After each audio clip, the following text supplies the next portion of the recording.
Massive thanks for being here. And this is going to be episode number 349. Welcome to episode number 349 of the Inside Running Podcast. Thanks for joining us for another week. We've got a big show coming at you this week. We got the Gold Coast Marathon news.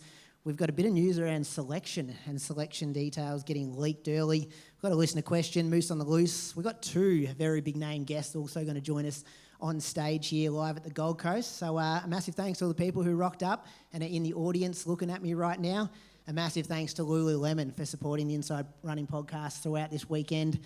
They're a great brand that we work with a couple of times throughout the year, and this is by far the biggest live audience we've ever spoken in front of. So we massively thank the audience who's rocked up here today, the support from Lululemon as well. Both my co-hosts look beautiful in their outfits, and if you're coming to the connection and celebration event afterwards, you're sure to be treated pretty nicely up there as well. Let me introduce you to our co-host.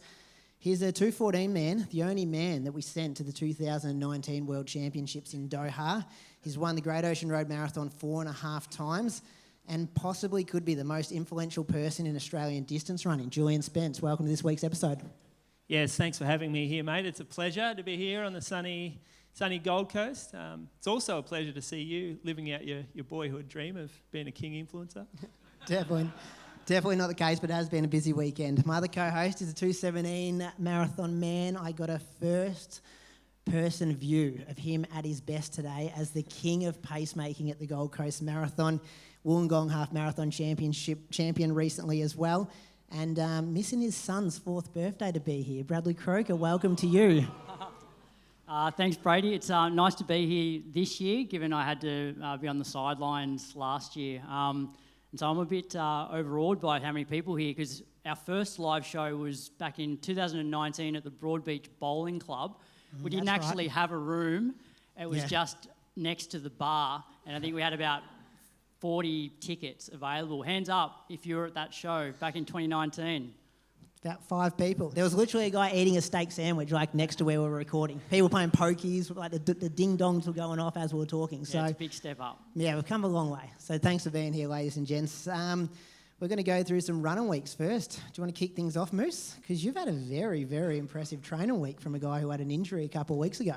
Well, like I said, training camp this week. So I had a few bets placed last Sunday long run, so it really kicked me into gear.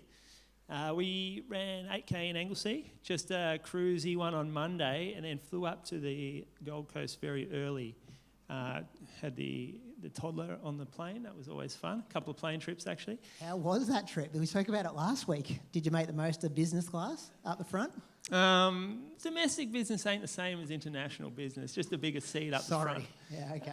It was nice to be in the lounge beforehand. I know you didn't rate it, but you can get free coffees. And I think all the money we saved by eating in the lounges, it actually equals like the difference in fare costs. Did Pia enjoy a Sydney life experience? Oh, yeah, we really got out. Cultural experience, wasn't it? Yeah, straight from the plane to the lounge and off we go. Tuesday, we got up here about lunchtime and I got out for a run after Bree did and just got to experience surfer's paradise in all its glory. Pouring rain, very windy. I ran up to the Spit from where we're staying, just down in Surfers. It's about 8K up and back. 15 minutes on the concrete, then you hit dirt, and you actually get 15 minutes more running. So the middle half an hour is dirt, and it's worthwhile running out there. It's a lot quieter. It's hard to believe that you're really on the surfer's paradise when you get out there, because I think I only spotted one other runner. Half an hour of running on the dirt before I head back. Very flat, and it's hard to control your pace because there's so many people on the concrete section that you get a little competitive. I kind of had a bit of croaker pace going on, and some thrillful flatness. So those two combined, got a better best of both worlds. Your ego definitely would have kicked in though. Did anyone go past you, or was it just a matter of you passing people? I don't think I'd let anyone pass.